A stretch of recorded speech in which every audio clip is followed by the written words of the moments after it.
Hey, everybody, welcome back to Historians at the Movies podcast. I am your host and creator, Jason Herbert, and every single week we are talking about movies and the histories behind them. And this week, we've got something a little bit different for you. We don't have a movie to talk to you about. We're actually talking about women filmmakers in Hollywood today. And to do so, I brought on for you my great friend, Kevin Smokler. As you know, Kevin came back on the pod for the first time to talk about the BRAT Pack Nation, and we did the Breakfast Club, and it was this amazing podcast. So we had Kevin come back on today. He's got a brand new book out called Break the Frame, Conversation with Women Filmmakers. And he had all of these amazing conversations with all these women directors that we talked about in this conversation today. So I hope you enjoy the conversation. I hope you enjoy the pod. It's a really fun, engaging podcast, not only talking about the experiences of these women, but also of Kevin's experience in doing prep work and interviewing and his process of talking to these folks. So I hope you enjoyed this conversation. It's a lot of fun. So sit back and relax because our interview with Kevin Smokler is next on Historians of the Movies podcast.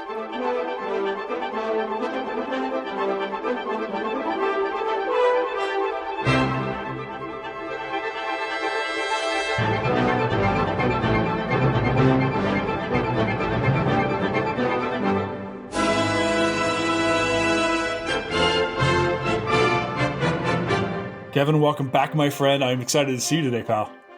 Jason, great to see you again. Thanks for having me. Are you kidding me? Anytime. Like I'm already in my head before you came on, I was like, here's some movies I want Kevin to come back on to talk about. I'm like, there's all this stuff coming out this summer. This is gonna be a fun summer for movies, man. Yeah. I've read a couple of those, like 37 and a half most anticipated movies of the summer of 2025. And I always get really excited about those things. And then July 7th rolls around and I'm like, I'm so behind. What am I going to do?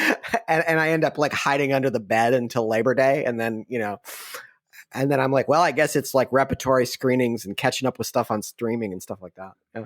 I guess so. And all I want to do is go back and watch Sinners again. I saw it first time, just blew my mind. I saw Thunderbolts, which I really enjoyed, but gosh, it was so hard to measure up to Sinners. I was like,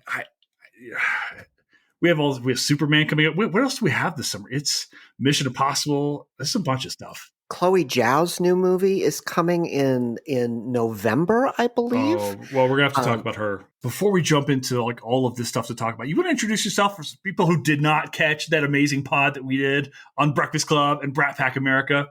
My name's Kevin Smokler. I am an author and a documentary filmmaker. I'm originally from the great American college town of Ann Arbor, Michigan.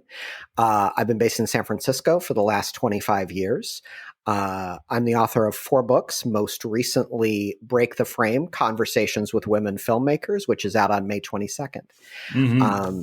And of course, as a proud resident of the Bay Area, all of Ryan Coogler's accomplishments, all of Sinners is a big deal around here. Sinners and Freaky Tales and all of the, all of the movies featuring the great talent, from the Bay, past and present. It's kind of a big deal around here now. Listen, pal, you're in the Bay Area, which means that you are prime to both two things we were talking about on the podcast today, which was movie tariffs in Hollywood. And now reopening Alcatraz. So that'll be a lot of fun. Yeah, exactly. Do you think the president was just I'd seen a thing where he said someone had done the math and said, wait, Escape from Alcatraz was on late at night one night in Palm Beach. You think he just got up, saw it was on TV, was like, we should just reopen Alcatraz? I mean, I feel like some point in time I'm going to have to do The Rock and Escape from Alcatraz. Like now all of a sudden we're going to have to go back and revisit this island all over again for this pod. Yeah. It is amazing that a place that does not exactly have the reputation for being super law and order does have the reputation for having the most impenetrable prison in American history. I think part of what makes Alcatraz's reputation, it was only around for such a short time. And that there was a lot of famous criminals locked up there. So they could, so those two things combined meant you could make movies and write books and stuff like that about the people who were locked up at Alcatraz. But in terms of the long span of American history. In the blink of an eye, Alcatraz was gone. And then, it just becomes a place that like Ed Harris, lands a fleet of speedboats on and decides to launch a terrorist attack against the entire San Francisco Bay Area. Ed Harris was the villain in The Rock, right? Oh, yeah. Okay, thank you. I thought I have to ask you before we jump into the book, like, do you buy into that idea that Sean Connery in The Rock is really James Bond? Have you heard that theory? I haven't. I need to see this movie. I need to re-see this movie, not because of just local pride, but it's my favorite of the Michael Bay universe. And also, Michael Bay didn't make Con Air, but in my mind, Con Air and The Rock kind of came out on top of one another. Oh yeah. And I love both of those movies because they're both like too much by about 75%. If I remember The Rock correctly, it's like the movie's really like, it's not Sean Connery's movie, is it? Like, it's Nicolas Cage's It's supposed movie. to be, but every time Sean Connery's on, you're like Sean Connery with a beard, and it's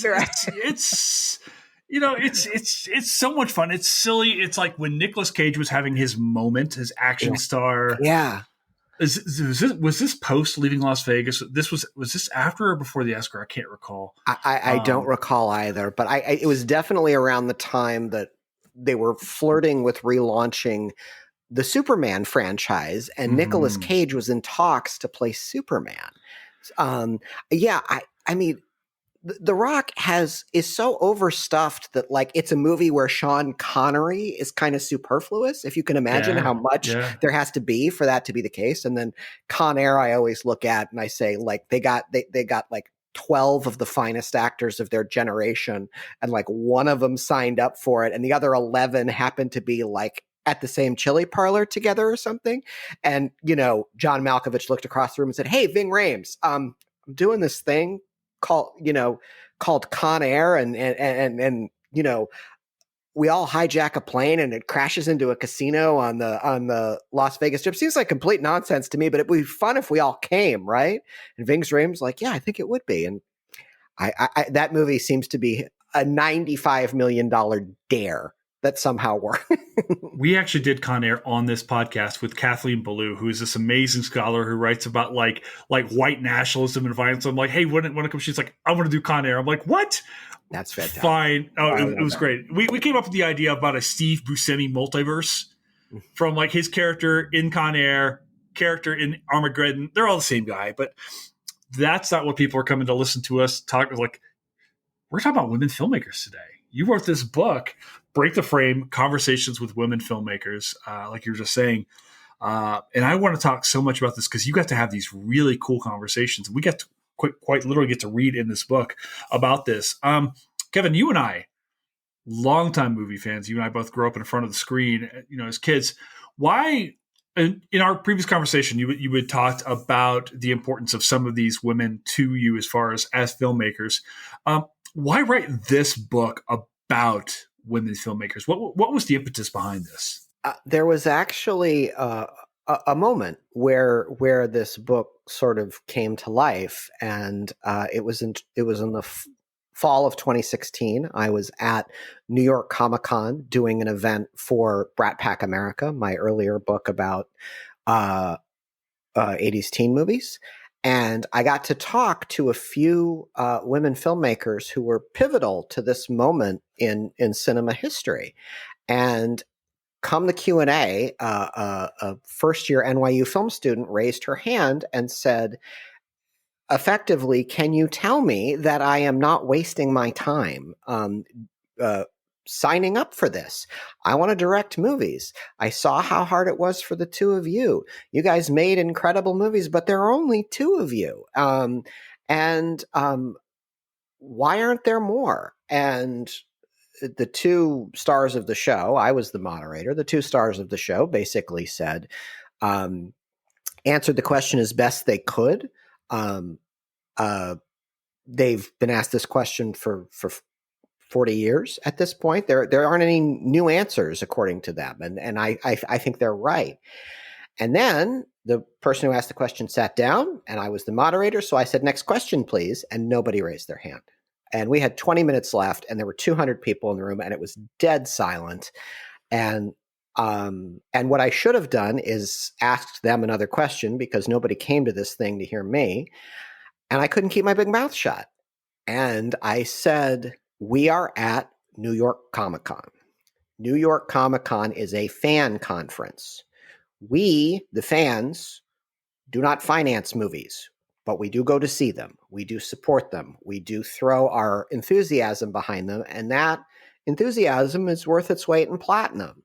So, if it is important to you that more women direct movies, and it certainly is important to me, then it is our job to every time to make a list of our favorite women directors and make sure we've not just seen the movie of theirs that came out last Tuesday, but we've seen all of them, and that we talk about all of them. And that every year when the WNBA season begins, we're talking about Gina Prince Bythewood's Love and Basketball. And that every year when we have a friend going to law school, we're talking about Mimi Leaders on the Basis of Sex, about a young Ruth Bader Ginsburg going to Harvard Law School. We have more than enough impetus to share our enthusiasm for women filmmakers. Let's go do it. And I fully expected to get scolded for opening my big mouth, and I probably deserved it. And the room burst into applause. And one of the directors, who everybody was really there to see, turned to me and said, "You may have something here." And I thought to myself, if I can do more listening rather than talking, and let the women directors I admire speak for themselves, and to put my money where my mouth is, and to treat their body of work as a complete whole that we as their admirers and fans should expose ourselves to, then maybe I do indeed have something. That's kind of where it started. Yeah, there's just so much here. And as I was reading the book, the thing that kept coming into my mind was a few years ago at the Academy Awards. I remember Natalie Portman's announcing, saying, "And here are the all-male nominees," just really bringing bringing this to light, which is a thing it seems like we talk every single year. Either Oscars so white, or Oscars so male. It's I've got a real love-hate relationship with the Oscars, Kevin. It's hard for me to put a lot of faith in it, but I do recognize the power of the Oscars. I feel the same way. There's a fantastic book by Michael Schulman of The New Yorker about the Oscars called Oscar Wars. And the first line is for 97 years, or whenever he wrote the book, it's not too long ago. For 97 years, the Oscars have basically been getting it wrong. And he's right. Like the motive for the Oscars to vote as they do has never been pure. The system has never been without flaws. And try as we might to correct it, the results are never feel exactly as they should. That said, do I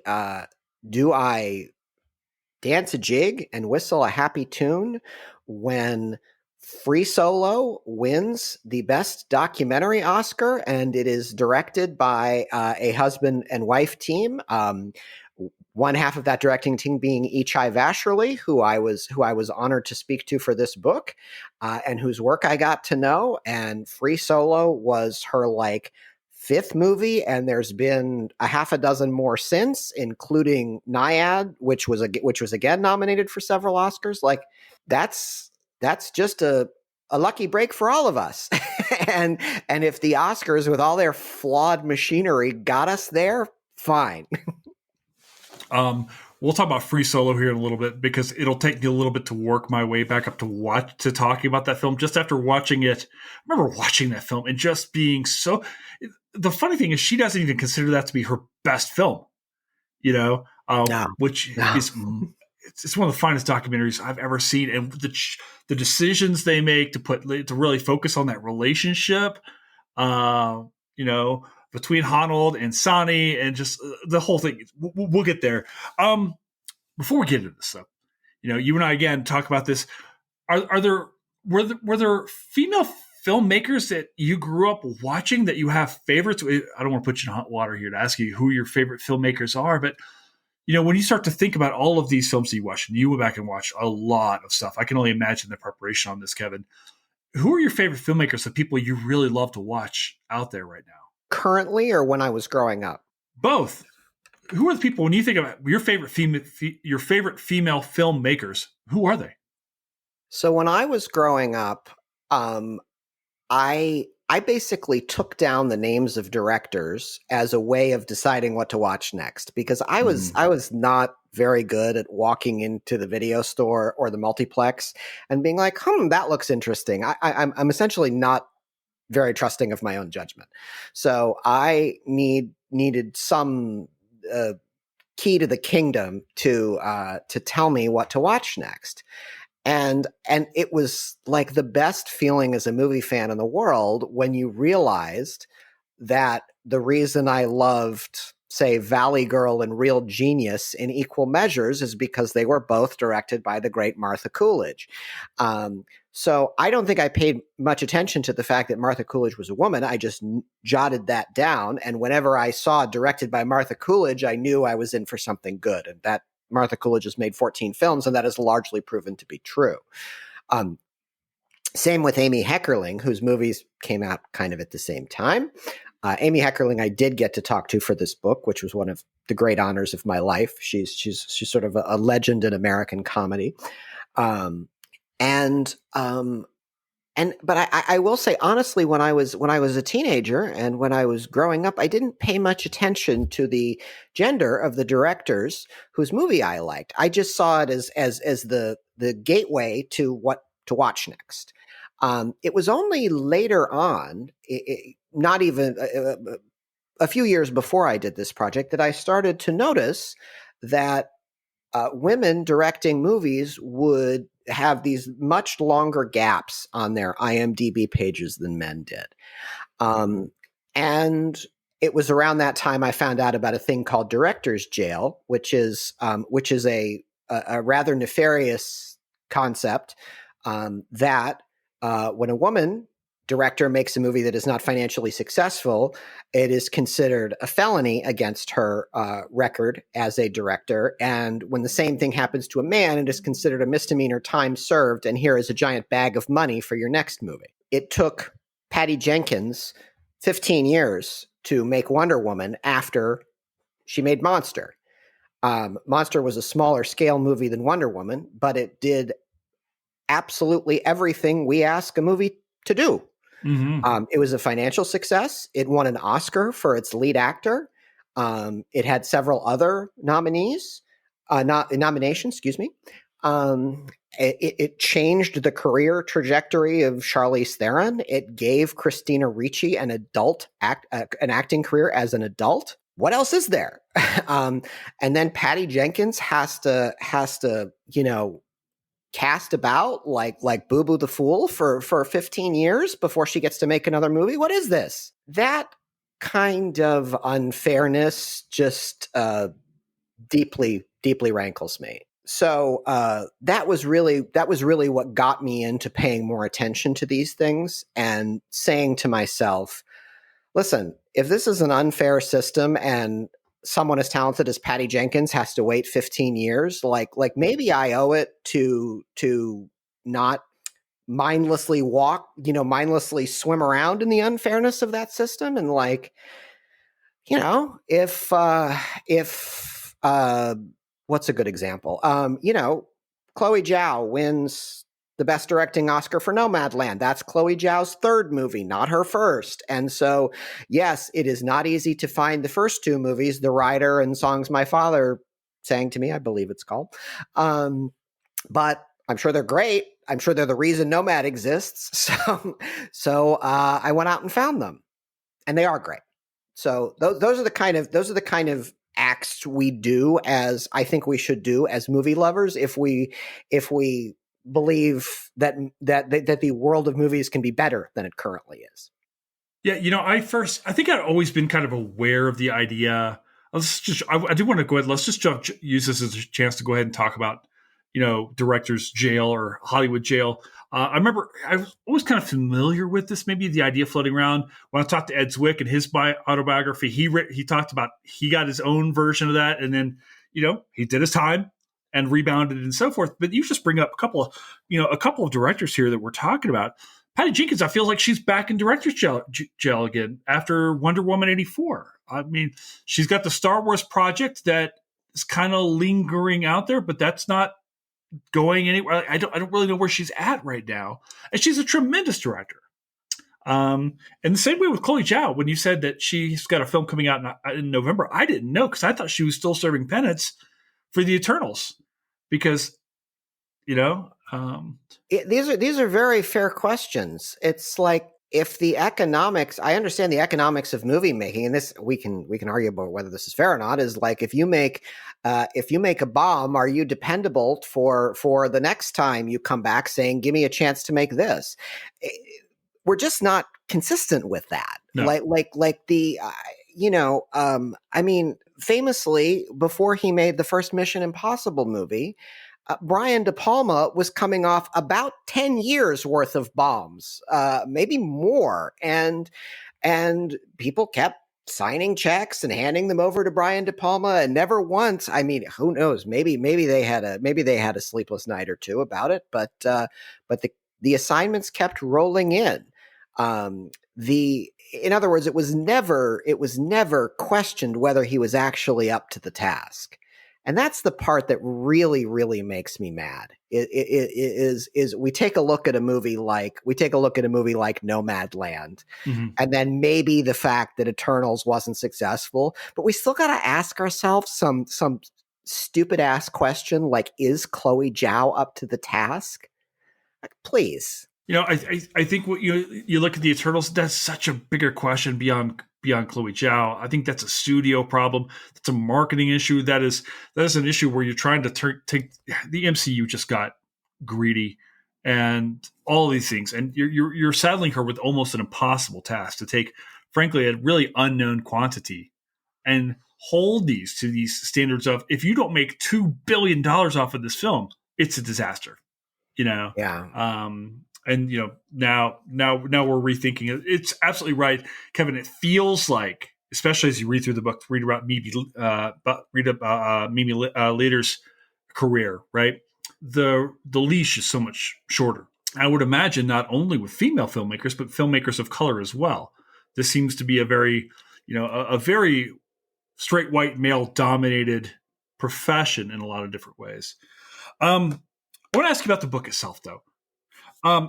There's some narrative in the book itself, but the book is presented in really a different way. And I think a lot of people coming to this pod, people who are historians and so forth, are really going to enjoy this because you're not just interviewing, you're creating these oral histories, Kevin, which I dug, man. I'm getting to go back. I really dug the opportunity, not just to hear your own voices through this, but actually to quite literally hear, these filmmakers talking here. Can you talk a little bit about like why you made the decision to present, say, the book in an interview format? Like, what was the thought process behind that? One, I felt like if I wrote a book about women directors solely from my voice, it would be kind of missing the point.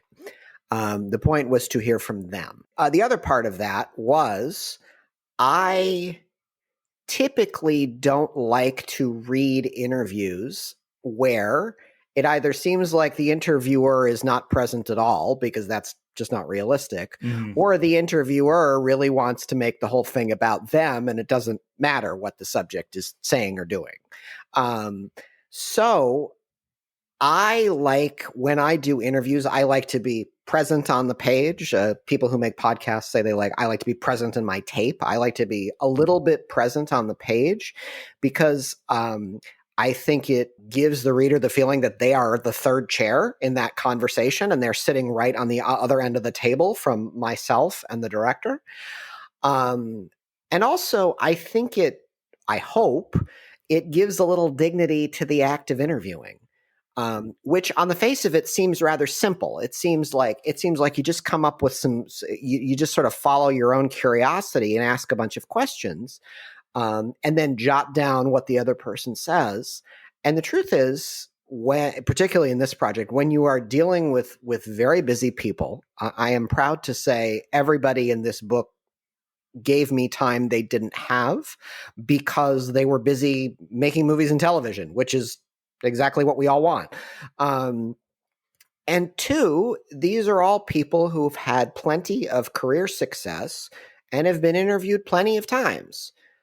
So they don't need me to come along, you know, and ask, you know, silly amateur hour questions like, you know, like Mimi later, like, well, how did you make the asteroid a Deep Impact? Like, you know, why did you cast an English actress as Ruth Bader Ginsburg? Like, I've been asked that 1,000 times. And I know that if I've done my research, which hopefully I have.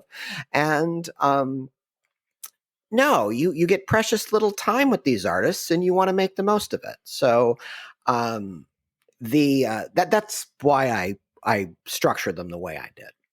Yeah, I actually really want to dive in on this aspect a lot because of our audience here. Myself as a historian who also interviews people like we're doing now, right? But here's the idea. Like, what I would really like to know, Kevin, is what your process was when you were like, okay, and you talk about a little bit in the book about, you know, trying to cast a wide net, and who you ended up with is who you ended up with. But also, I'm really interested in how you go through the process of prepping for an interview, deciding the questions. I told you beforehand as we were writing, like when I've done a couple of these things and we've got the big profile people on there, I got nervous, man, where I was like, am I going to ask a question this person has heard 100 times? Have I gone back to read? And, you know, and then of course there's the idea, like, have I seen every single film this person's ever made? Like, am I wasting this person's time? I was terrified that this person was going to do me the gratitude to give me an hour and a half or whatever. And then I would make them look like an asshole. So, can you talk a little bit about like what that's like? I mean, how do you get ready to go talk to Amy Heckerling, man? I was nervous every single time. Okay, thank you for saying that. It did not get any better. And I think even once I was talking to one of the directors in this book for the second or third time, and they said, "Nice to see you again." They were being polite, but and I immediately relaxed and I was like, "Oh yeah, I've been here before. I don't have to act like I'm brand new." And so but yeah, I was nervous every single time. Because when a director has a substantial body of work, you can never spend enough time with it. You can see the movies, you can read other interviews, you can look at their biography, you can see where the sort of key points of transition were, where they went from being, you know, artist with a lowercase a to artist with a capital A. And you can still not feel like enough. And I think that's normal and healthy because you admire these people and you admire what they've done. It does not mean you have to show up like Chris Farley in that Saturday Night Live sketch where it's like, where you're just saying that was cool, you know, over and over again. But I think the nerves kind of put you in a good place where it's like, all right, have a real conversation with this person. What would you do if this person was not a filmmaker you admire? How would you put them at ease? How would you open the conversation so it flowed naturally? How would you make it feel? Most importantly, like how would you make it feel like it was worth their time? And I think I did a fairly successful job at that. There were some directors that I just caught smack dead in the middle of something where it was, you know, like they were in editing or they were about to go into to principal photography on something. And it was basically like, I have 30 minutes for you on the button. And then I got to go back to my life. and those people, like, I think I was just glad to be able to have a substantive conversation with them with the very strict time limits that were imposed on the whole thing. The conversations where I had more time and they were a little bit more free flowing, what I aimed for was even though I was scared half to death, was for the directors to really say, like,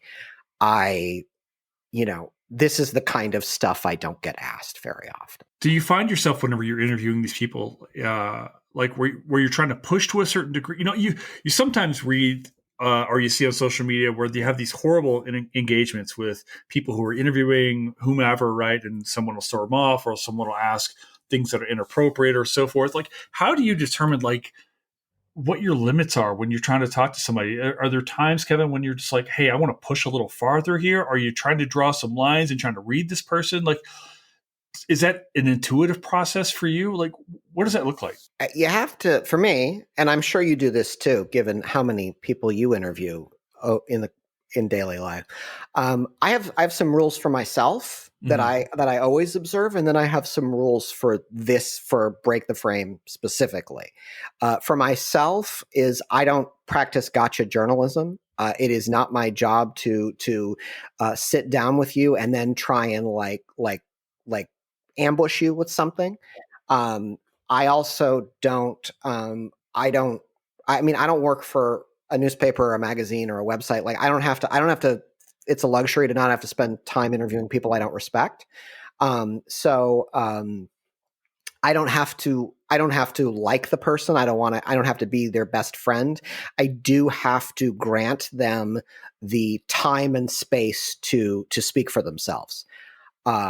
Otherwise I'm just shouting over them. And that's like, what's that? Like, that's not that, like that's a waste of both of our time. For this project, for Break the Frame specifically, because I am a straight white dude who has taken on the project of interviewing women film directors, I said to myself, here are your rules, Kevin. I said, one, this conversation should primarily be about success and not failure, because we are interviewing people who have succeeded at their chosen profession, overcoming much bigger odds than men do in this chosen profession. Two, I don't ask any question that I wouldn't ask a male director to. So no, like, how do you balance making movies and raising kids? No, like, did anybody ever make a pass at you? Like, none of that. Like, because those are not questions. Those are questions viewing the artists I spoke to as women first and directors second, and I refuse to do that. God, I think those are the big ones. You know, I held myself to the highest possible standard I could. I'm sure I didn't succeed the whole time, but I think the other one was like, I don't ask anything. Just these people are busy working artists. They are not parrots. It is not my job to ask them something just so I can hear them say it. It's my job to make a conversation with me worth their time, because if it's worth their time and I do what I'm supposed to, it's going to be worth the reader's time when they pick up the book. Yeah. So one of the things I really dug about the book was this, like you're saying earlier, this really wide net that you cast, and you end up coming up with this really amazing selection of filmmakers to talk about. And I wasn't really expecting to see like documentarians. Is that the right word? In the book, you have white women, Jewish women, straight women, people of color, women who are working in tandem with romantic partners, all of which color their experiences, right, as filmmakers, people in general. But I'm wondering, okay, so as you're coming up and you've done all of these interviews, were there themes and narrative that you started to recognize, or did that become apparent as you were starting to interview a couple threes? Like, oh, hey, people are starting to say X, Y, and Z at the same time. Were there commonalities in the experiences of these women that you saw after doing all of these interviews? No, I wouldn't say so.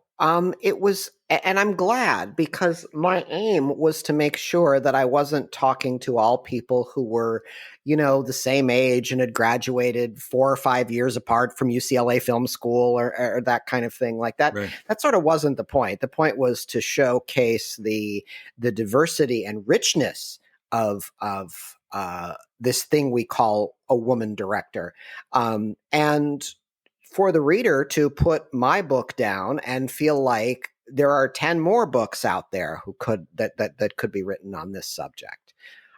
We should be so lucky. So No, I wouldn't say there were commonalities between the different interviews, but that's only because I put in. I very very deliberately made sure that there was that the range was as wide as possible. We actually charted out like everybody we wanted to talk to, and, Mm-hmm. and then had little boxes on a spreadsheet like how is this person different from the person before them on the list, like Right. by what percentage, 10%, 75, like yeah. Um, you threw out a pretty remarkable number as I was reading. Actually, my jaw became agape here because I knew the number was low. You wrote in the book here that in 2023, only 12% of films were made by women, down from a high of 15% in 2020. I knew the numbers were disproportionate. I didn't know they were that bad, Kevin. Um, you've been around Hollywood for a long time. You've been doing this. You've been reading. You've been writing. You've been talking. What accounts for this? In 2025, how do we have so few filmmakers who are women getting the opportunity to put their work in front of audiences? I think the reason, all of which suck, by the way, but I think the reason transforms every 5 to 10 years or something based on the condition we perceive the movie industry is in. The excuse of this moment that we're in is probably, if I had to guess, the movies that make money are big comic booky IP franchise movies where you need a $200 million budget and a dozen action sequences. And find me, and not enough women directors know how to do that. Like Catherine Bigelow and Patty Jenkins can't make every one of these movies. That's just as dumb as all the other excuses. Gina Prince Bythewood made The Old Guard, and it had plenty of big, fancy action sequences to it. Every movie Gina Prince Bythewood has ever made is about the poetry of the human body in motion. So what tells you she couldn't make a big, splashy action movie? And of course she did. Each excuse is dumber than the one before, and at the same time, these very very small numbers are staring us in the face. The nation's top film schools are graduating directors at about a 50-50 gender parity.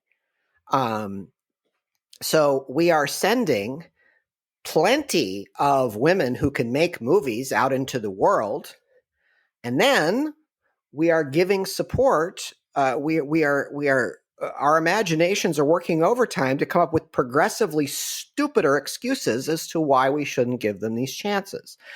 The most insulting part of it is like we were talking about earlier, is the questioning of someone's capability.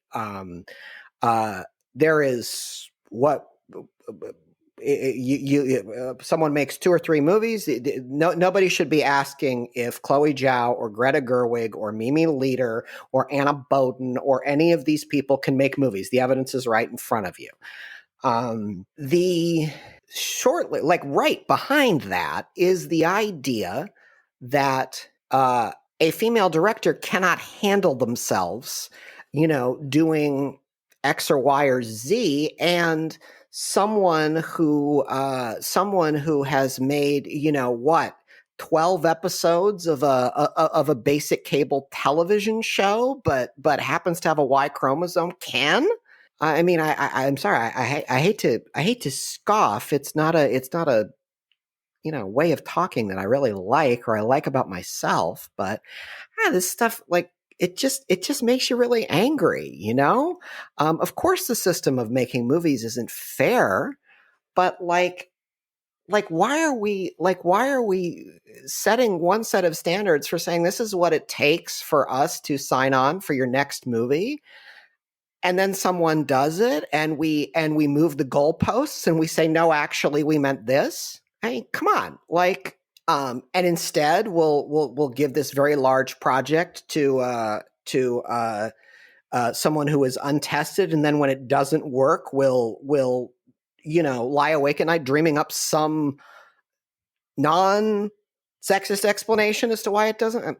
This is grown adults wasting each other's time and effort, and they're doing it with our collective movie memories and ecosystems. It just makes me really mad. Yeah, I wonder, Kevin, and this is a question I have because I don't know. Does the power structure inside the studio system mirror that of what's going on in Hollywood as far as behind filmmakers? So in other words, is it just that the studio system has a power dynamic of men over women, or are there as many women working in, say, the studios and production and things like that? I'm just kind of wondering if on high, the people who are making these decisions, are they also men, or is it men and women who are making these decisions? I'm wondering, because it's the producers and the studios who decide who the director is, right? A little of both. A little of both. There's definitely the people who work inside studios. Finance movies are disproportionately male.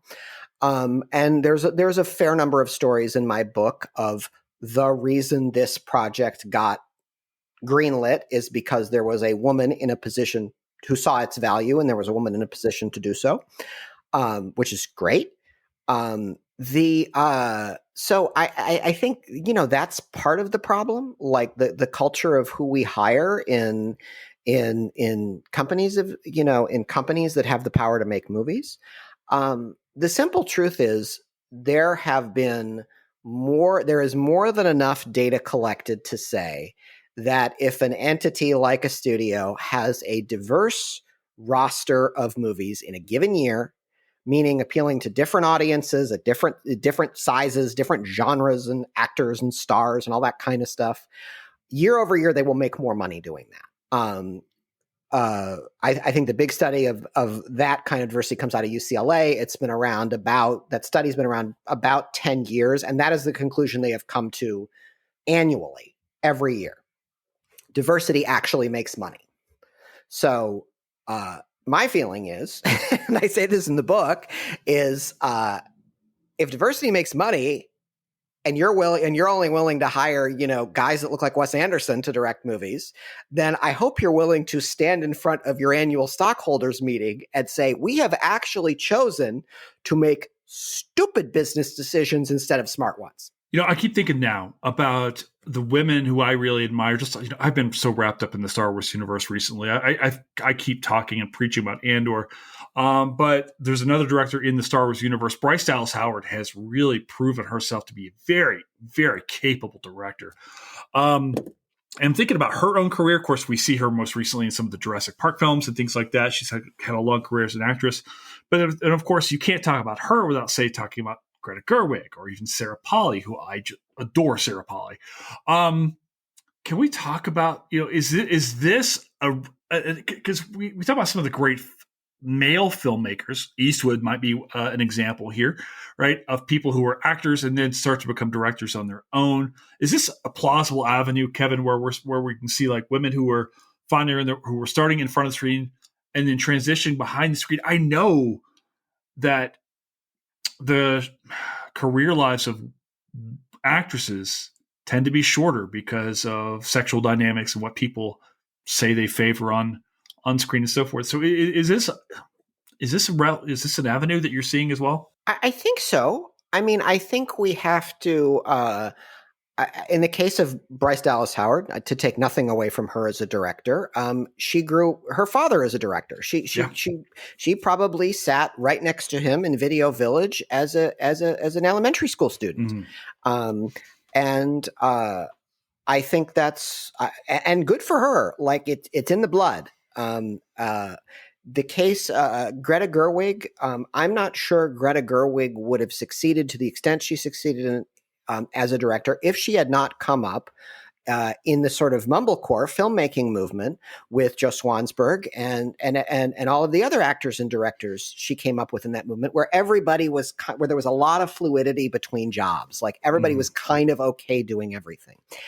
And I would say, on the whole, women are better at paying it forward to the next generation than men are. There are amazing stories from the set of the Barbie movie where America Ferrera, who does not have the biggest role in that movie. No, but she got the best line. She got the best. She that scene is going to be the one that outlives us all. America Ferrera says to Greta Gerwig, I'm interested in directing. And Greta Gerwig says, any time, any day, any moment that you are not in front of the camera, you have free reign to be behind the camera. You can shadow me or the cinematographer or the costumes or the editor, anyone you want. And that is amazing because I am sure that most directors, most male directors, are not in the business of doing that. And we'll have something directed by America Ferrera before you know it. So I think I'm really, really glad to hear stories like that, because it tells me that women directing movies have this kind of force multiplying effect for good. You know, they just like way more good comes out of that than. I want to hear stories of people lifting each other up, right? Regardless of who they are. I think one of the cool things, not to give away the entirety of the book, one of the cool things about the book is that when you look at each profile of each director that you spoke to, there's this really cool bit on like careers launched off of this. And there seems to be, in the conversations with some of these directors, a real pride in saying, hey, I either discovered this person or they say that they're, it's like there's a real, I don't want to say nurturing, right? Because that kind of puts into a different like dynamic that I want to talk about, right?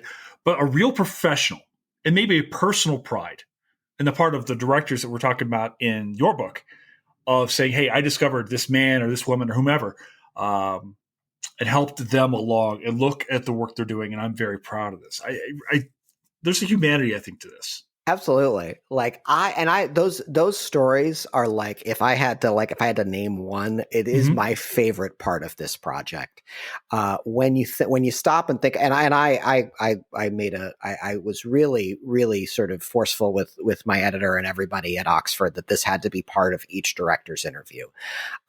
Because it is not fair to just measure their progress as artists by how many projects they did or how successful they were at the box office or how many awards they won. It is undeniable that you look at Fast Times at Ridgemont High, the debut film directed by Amy Heckerling, whose career starts because of Fast Times at Ridgemont High. And that is one not big budget, not successful at the time it came out movie that, handed us Sean Penn, Jennifer Jason Leigh, Forrest Whitaker on a silver friggin' platter.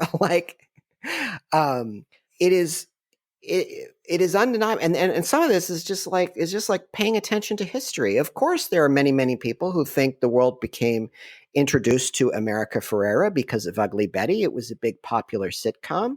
No,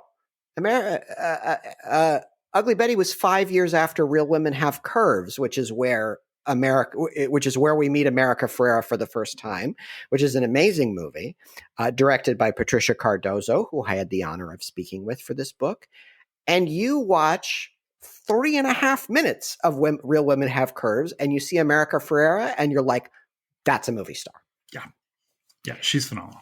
Yeah, same thing happens when you turn on 3.5 minutes of Crazy Ex-Girlfriend. You turn that on and you look at Rachel Bloom and you say, that is a star.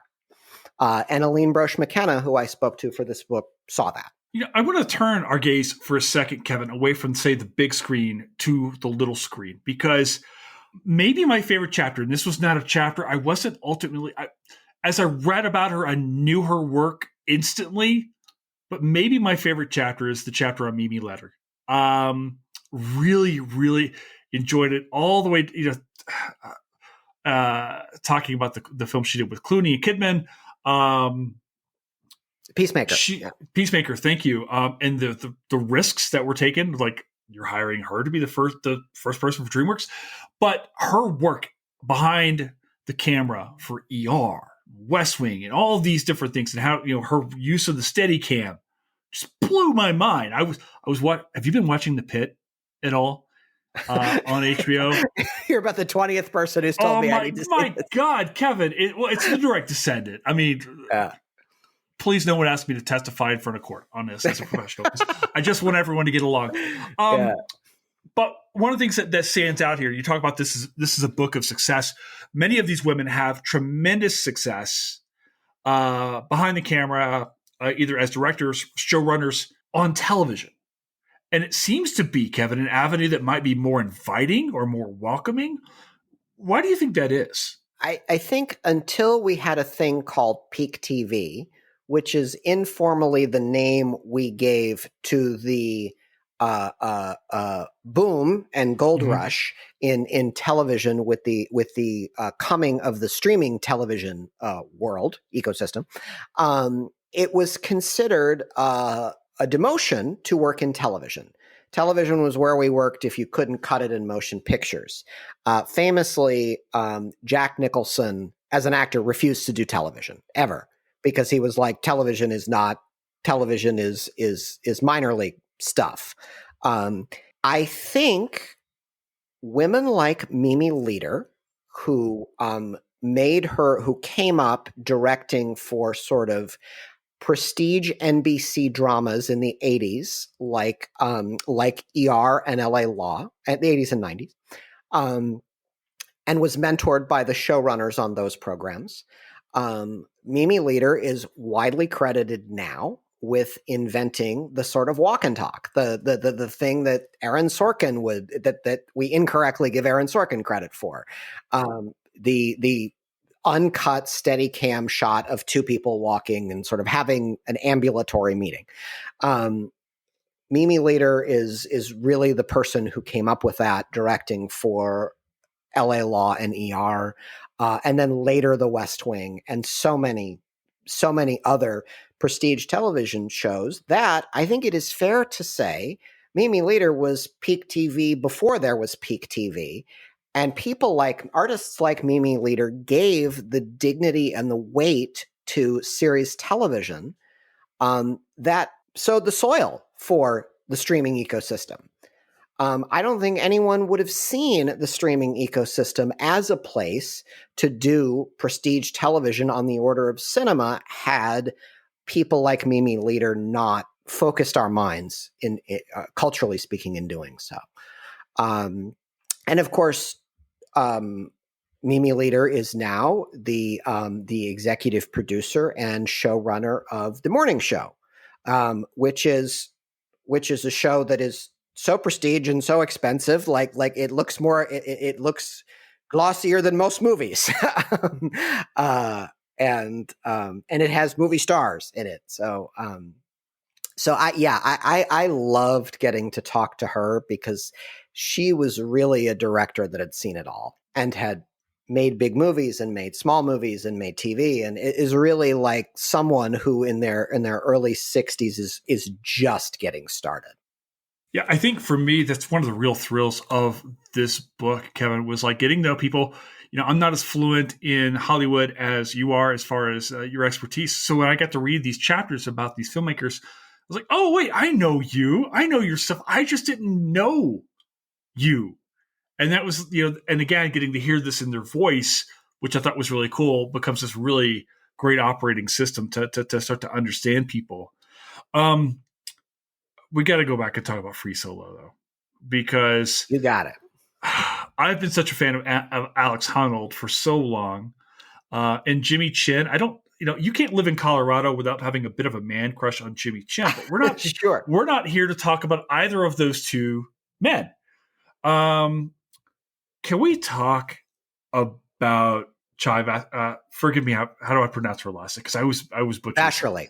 I'm so sorry. Elizabeth Chai Vasherly is right. Can we talk about what Free Solo does, and maybe some of these women documentaries in the book here, but like I remember screaming when Free Solo won, like watching the Oscars, like you got it right. This one has to win.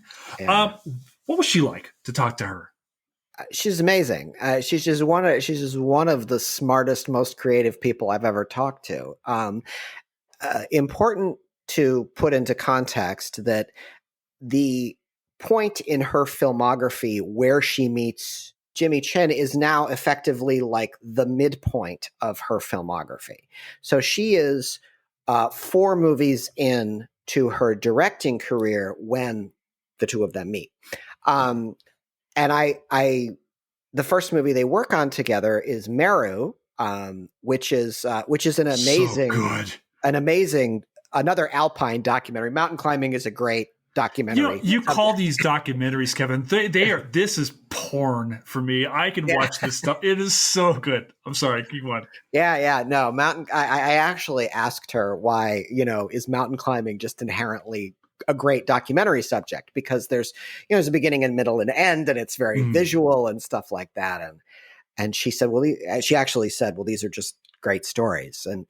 And mountain climbing, I don't mean to be diminutive, because mountain climbing is, in her filmography, just one example of this concern she keeps coming back to, which is all of her movies are about people attempting the impossible.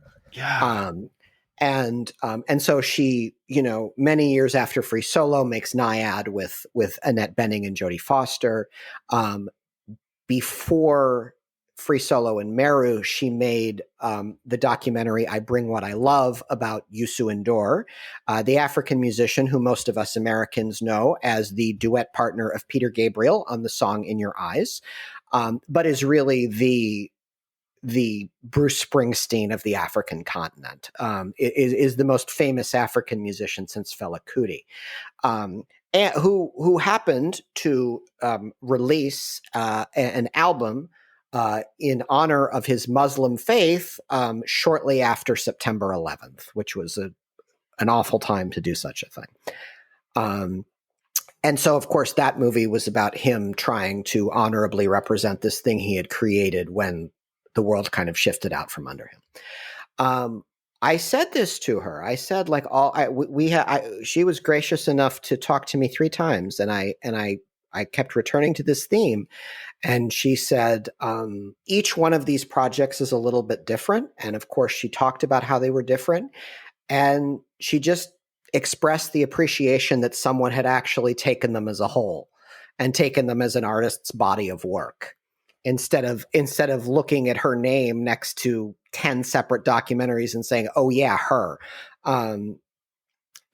Easy to do, because of course in Free Solo, she is not on camera. She's not a professional athlete the way her husband and directing partner, Jimmy Chin, is. So when they shot Alex Honnold's Climb, he's the one on the ropes and she's the one doing all the ground crew, all of the shots from the base of the mountain up, it was just as incredible an act of filmmaking for her as it was for him. I think the amazing thing I took away from her was that she was talking, she needs at least 16 months of editing time afterwards. She really lives with this, and she talks about this idea of breaking the film. During this I was just blown away by her as a filmmaker. I'm changing my answer from Mimi Leader now because oh my gosh, it was such an amazing conversation. I really dug that aspect of this. You come to kind of the close of the book, and you're talking about the idea of a female future, Kevin. When you look at Hollywood right now, and the films beyond, not every film is being made in Hollywood now, obviously in the United States, and this is a focus on American filmmakers, but what to you is the female future of filmmaking? I mean, we are of course, I should say, not in a politically beneficial time for such a thing. But the truth is, Hollywood's in big trouble right now. Yeah. Not coming out of a pandemic, coming a generation of people younger than us who are not accustomed to going to the movie theater. This is, and no slag to them. This is like we haven't figured out. The financial models seem old and from another time. It's been said more than once that the problem with young actors making their bones in superhero movies is nobody knows them as anything other than a superhero. People don't think of Tom Holland as a movie star. As a movie star. Person I thought of. Yeah, they think of Tom Holland as a superhero. So Tom Holland can't open anything where he, it doesn't shoot webs out of his hands. So which is unfortunate. Like I don't think movie stars need our defense, but like we do need reasons for people to go see movies where they don't have to wrestle over it with themselves for an hour. I think so. All this is to say, like, periods of distress are periods when great experimentation and amazing things happen. We don't get punk music and concurrently hip hop coming out of New York in the 1970s if everything's great in New York in the 1970s. Like, New York was a friggin' mess. And so the lack of opportunities and hope for a generation of young people gives us those two of the most consequential movements in the history of American culture. I can only hope the same will come out of movie making at this time. And I really feel like it's already starting to happen. I didn't get to talk to either of these directors for my book, much to my chagrin, but like Sarah Polley writes and directs Women Talking, wins an Oscar for the screenplay. It's her fourth film as a director. And Sarah Polley and Vanity Fair runs a huge cover story on her talking about the things Sarah Polley did to make this movie that are totally different than anyone who had ever made a movie like this had experienced before. Totally different. Different workplace, different scheduling, different approach to collaboration. And the result was a modern classic like Women Talking. Ava DuVernay, who I did not get to talk to. I'm such a fan. Right. Ava 13th. DuVernay. Yeah. Origin, Selma, Good. Middle of Nowhere, I Will Follow. Like, talk about a batting average. Like, someone who is, like, in terms of movies made versus great movies made. Like, Ava DuVernay, is early on in her career as a director. This is way before Selma, and she's like, nobody is interested in. Nobody in the traditional avenues is interested in a movie made by a Black woman about Black women. But there are hundreds of HBCUs in this country. There are hundreds of Black film festivals. There's the Essence Music Festival and 20 others like it. And she's like, if I can show a movie at, a certain percentage of those, that's basically what distribution is, right? And she was right. like that's incredible. Like, that's taking the system and saying nobody is actually paying attention to how big the system is, except me. And she was right. It was amazing.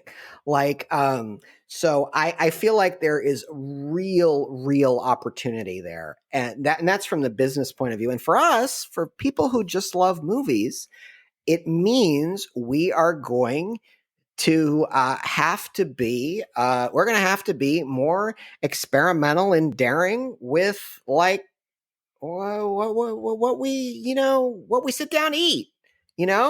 Like, if we haven't heard of Ecuadorian food, sorry, but that, like, trying Ecuadorian food is going to be what the future is. If you're not accustomed to saying, I'm going to make a conscious effort to watch movies directed by women, well, then how do you ever expect anything to change? We talked a little bit about this earlier, Kevin.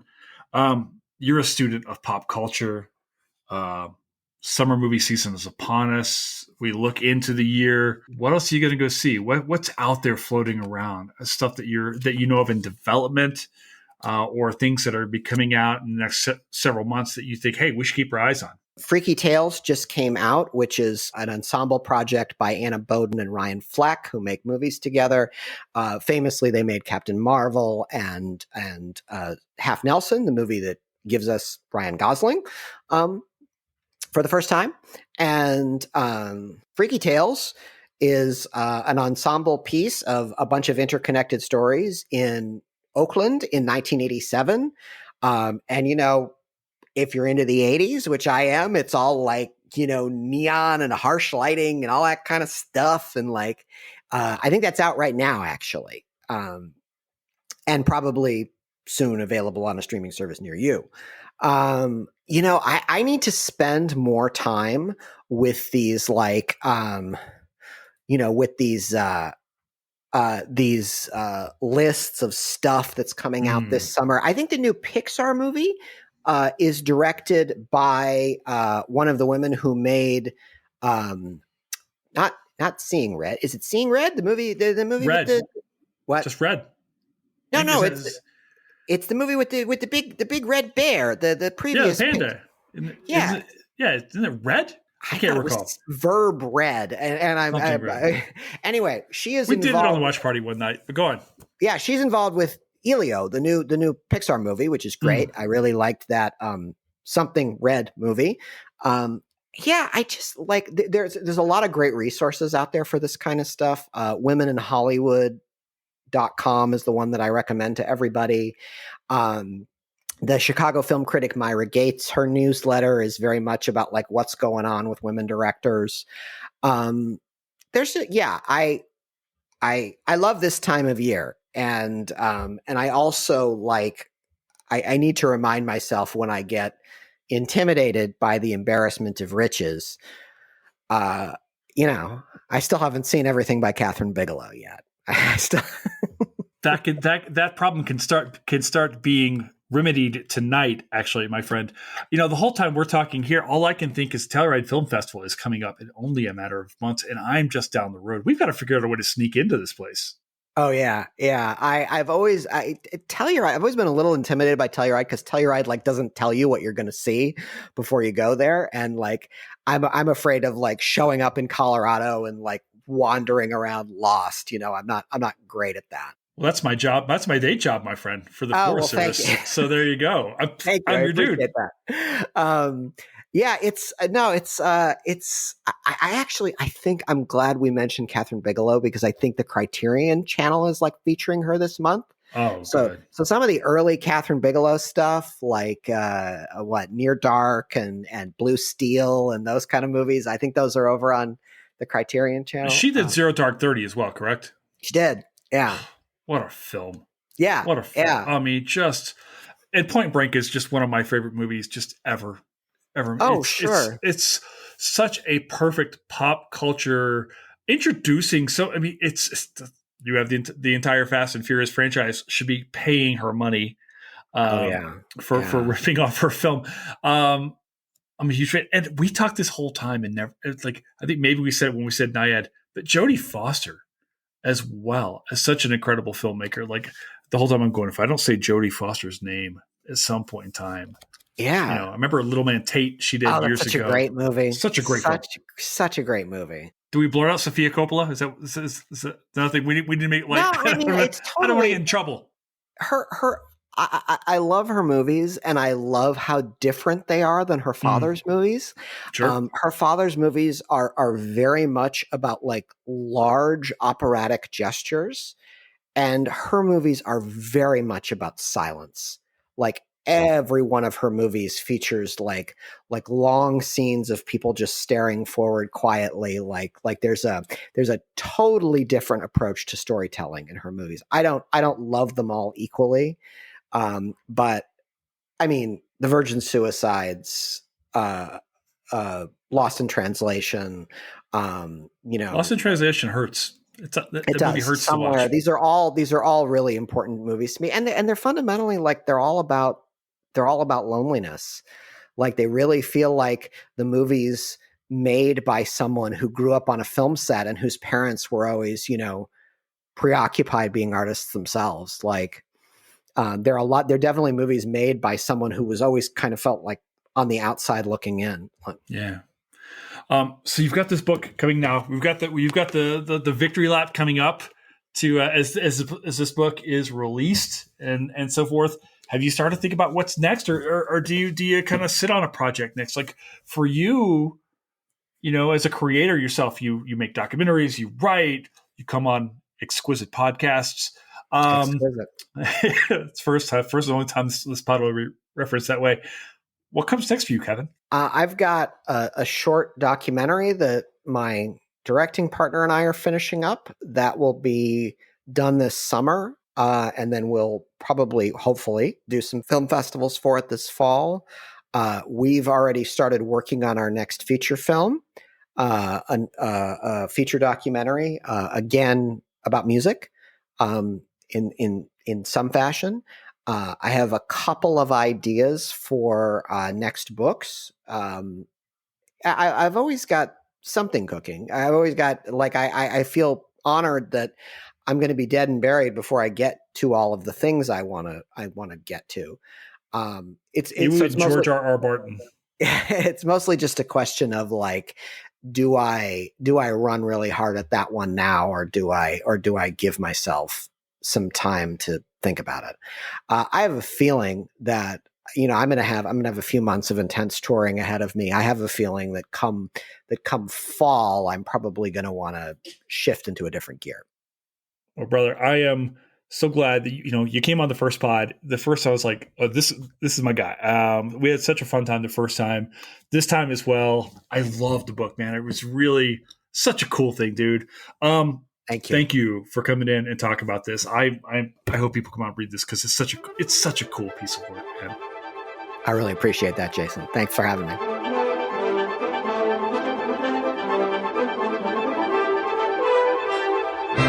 And that's a wrap here at Historians at the Movies podcast. Thank you so very much to our guest, Kevin Smokler. Kevin, thank you. That was your second time on the pod. Please come back for like another 42 episodes, please. Thank you, of course, to our producer, Fletcher Powell, for making all of these things operate. There's a lot of time in creating these podcasts after we do the interview. Fletcher goes through and cleans them up, makes them make sense, and then puts them out there for everybody. So thank you so much, Fletcher, for being here and being part of this. And most of all, thank you to all of you for being here. You can check out and find Kevin's book, Break the Frame, Conversations with Women Filmmakers, wherever you buy your books. It is out today, so check it out. And we've got a whole bunch of podcasts coming for you soon, so make sure you subscribe this one, share it with your friends, share it with your enemies, and share it with everyone else. So that's all we got for today. Ciao for now.